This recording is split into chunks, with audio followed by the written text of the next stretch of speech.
Okay, I received something from the NRA, the National Rifle Association. Final notice. As if I owe them money or something. I mean, I've never been a part of this organization. I like the terms, the phrase "final notice," like it's a bill or something. I mean, give me a break. I like the organization and what it does. And they're only asking for $25, but still, I'll probably join anyway. There's a comment in this description, the comment section, somebody said they don't want to live in a world where people need guns. And, I'm thinking, well, I don't want to live in a world where governments murder their own people. But I have to deal with the reality that I'm facing. The person went on to say that, when the government restricted guns, violence went down in certain areas, and that's just BS. There's no facts to support that. Okay, Chicago and Washington, D.C. are perfect examples of how gun control does not stop the gun violence. Okay? It's pure stupidity. It's like me saying, well, I don't want to live in a world where I have to use a condom every time I have sex. And then not using a condom.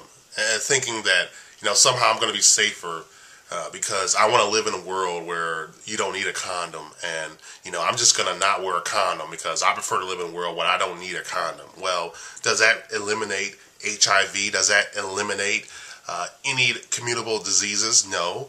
Just because you're doing something stupid and you're trying to live in your own little fantasy world without guns, or live in your own little fantasy world without condoms, that doesn't mean that the risks aren't there. By not having things to protect yourself, you're taking a risk. So saying you just want to live in a world without guns or without condoms, no, it doesn't really change your reality. This is how I really approach these people now. I used to try to argue with them, I used to try to debate them, but not anymore. Michael Ruppert in the movie Collapse was talking about social Darwinism, and he wasn't advocating it. He was just saying that that's what he's seeing right here, right now. And he said, he brought up a really interesting Titanic scenario. He said, imagine you're on a Titanic and the ship's going down, and you run into three types of people. The first type says they don't really say much of anything. They're like deer in the headlights. They can't move. They're frozen. Second type say, okay, I realize we're in trouble. We need to build a life raft. Show me how. And the third type says, well, this ship is unsinkable. You're a doom and gloomer. I'm going right back to the bar. Which of the three are you going to try to help? So, if you believe that guns are completely unnecessary, and you believe that food storage is completely unnecessary and all this stuff, and you're convinced that everything's going to be okay, then fine. Go back to watching a Cartoon Network. Okay? Because this isn't the channel for you. There's plenty of stuff on television. Hellcats is coming on. There's a new episode this week. Turn on MSNBC, turn on Fox. You continue to get your information from there.